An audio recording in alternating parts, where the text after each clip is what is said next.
To understand the colossal, deafening, and undeniably expensive spectacle that is the Gray Man, one must first abandon the notion of subtlety.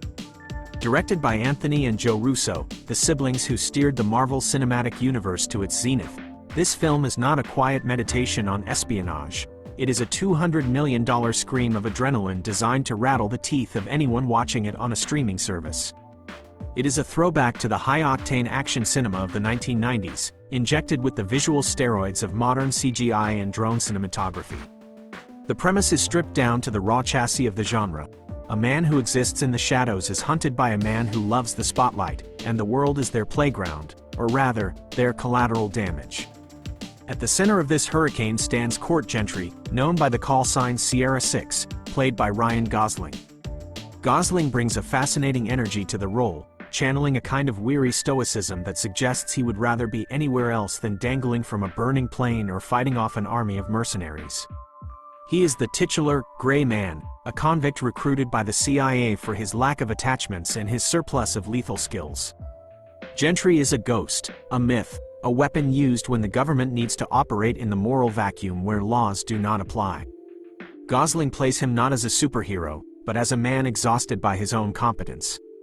He moves with a precise, almost bored efficiency, treating life or death combat with the same annoyance one might feel while doing taxes. This understated performance is the anchor that keeps the movie from floating away into the stratosphere of pure absurdity because everything around him is dialed up to 11. If Gosling is the ice, then Chris Evans is the fire, a raging, psychotic, uncontrollable inferno. Cast against type, the man who spent a decade embodying the moral perfection of Captain America here relishes the chance to play Lloyd Hansen, a sociopathic private contractor with a penchant for torture and loafers without socks. Evans is electric in the role, chewing the scenery with a voracious appetite. Lloyd is a villain who knows he is the bad guy and loves every second of it. He is petty, cruel, and hilarious, sporting a mustache that is a character in its own right, a piece of facial hair that screams, "Trust fund sleaze." The dynamic between Six and Lloyd is the engine of the film.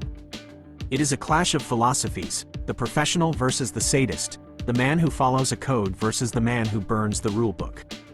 Their dialogue crackles with insults and threats, providing a dark comedic undercurrent to the violence. The narrative kickstarts when a mission in Bangkok goes wrong, or rather, goes right in the wrong way. Six discovers that his target is a fellow Sierra agent, Sierra 4, who uses his dying breath to hand over an encrypted drive containing evidence of deep-seated corruption within the agency. This drive is the MacGuffin that sets the entire plot in motion. It reveals that the rot goes all the way to the top, specifically to Denny Carmichael, played with smug arrogance by Regé-Jean Page.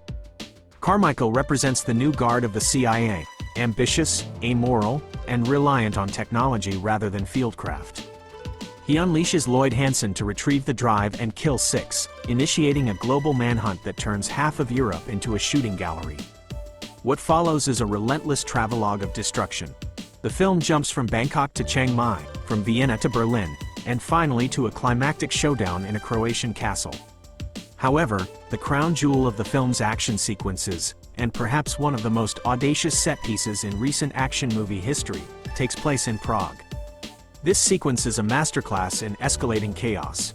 It begins quietly in a public square, where Six is handcuffed to a bench, and rapidly spirals into a running gun battle involving heavy machine guns, armored police vehicles, and a runaway tram. The Russo brothers utilize their signature, impossible camera techniques here, with drones swooping through windows, under vehicles, and over explosions in dizzying, continuous takes. The destruction is absolute. It feels less like a covert operation and more like a small war. The sheer volume of lead exchanged in this sequence is staggering, yet the choreography remains lucid. You always know where Six is, where the threat is coming from, and just how desperate the situation has become. It is a sequence that justifies the massive budget, a purely cinematic expression of kinetic energy. Amidst this testosterone-fueled duel, Ana de Armas provides a necessary counterweight as Donnie Miranda, a CIA agent who finds herself caught in the crossfire. Unlike the typical Bond girl archetype who exists to be rescued, Miranda is highly competent, saving Six's life on multiple occasions. She is the professional who actually cares about the mission and her reputation, contrasting with Six's rogue status and Lloyd's insanity. Her relationship with Six is refreshing because it is devoid of forced romance. They are comrades in arms, bonded by the shared realization that their employers are incompetent and corrupt. Billy Bob Thornton also lends gravitas to the cast as Fitzroy, Six a handler and father figure. Thornton plays the weary veteran perfectly, providing the emotional stakes that ground Six's character. The kidnapping of Fitzroy's niece, Claire, gives Six a personal motivation beyond mere survival. It humanizes the ghost, showing that even a man trained to have no connections can still feel love and loyalty. Visually, The Gray Man is a kaleidoscope of neon lights, smoke, and debris. The cinematography embraces a vibrant, saturated color palette that sets it apart from the drab, desaturated look of many modern thrillers. Bangkok is bathed in reds and purples. The club scenes pulse with strobe lights. The flares in the final assault cast long, dramatic shadows. The editing is razor sharp, cutting on the beat of the action, propelling the viewer forward without a moment to breathe. The sound design deserves special mention as well. The crunch of bone, the whine of ricochets, and the roar of jet engines create an immersive auditory experience that demands a good sound system. It is a loud movie, unapologetically so, designed to overwhelm the senses. However, beneath the gloss and the explosions, there is a cynical commentary on the nature of modern espionage and government power. The film portrays the intelligence community not as a safeguard of democracy, but as a bureaucratic nightmare run by Ivy League sociopaths who view human lives as lines on a spreadsheet. The gray men are disposable assets, used up and thrown away when they become inconvenient. Six's rebellion is not just a fight for survival, but a rejection of this dehumanization. He reclaims his humanity by refusing to be just another number in the system. Lloyd Hansen represents the privatization of violence, the dangerous reality of what happens when state power is outsourced to the lowest bidder, or in this case, the most sadistic bidder. Critics might argue that The Gray Man prioritizes style over substance, that the plot is a generic assemblage of spy tropes we have seen a dozen times before. And to an extent, they are right. We have seen the burn notice plot, the rogue agent narrative, and the kidnapped girl motivation in countless other films. But to dismiss the film on these grounds is to miss the point. The Gray Man is not trying to reinvent the wheel. It is trying to spin the wheel so fast it catches fire. It is a celebration of the genre's tropes, executed with such high-level craftsmanship and star power that the familiarity becomes a comfort rather than a flaw. It acknowledges the absurdity of its own existence. At one point, Six even comments on how heavy his handcuffs are, or questions the logic of the villains, lending the film a metatextual awareness that invites the audience to just go along for the ride. The final confrontation between Six and Lloyd is a fitting conclusion to their rivalry.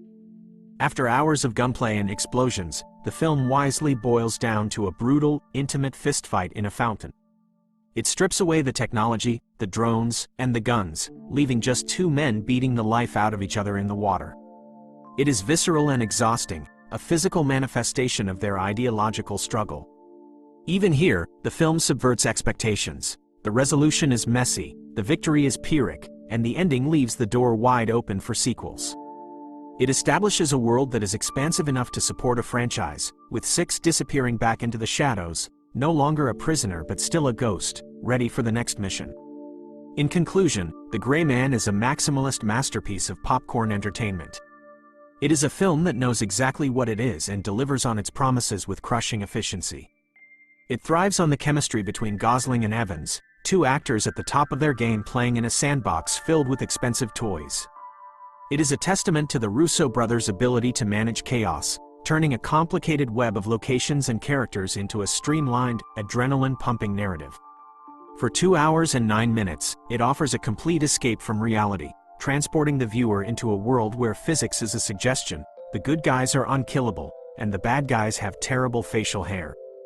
It is not high art, but it is high entertainment, a glorious, glittering explosion of cinema that reminds us why we love to watch things go boom.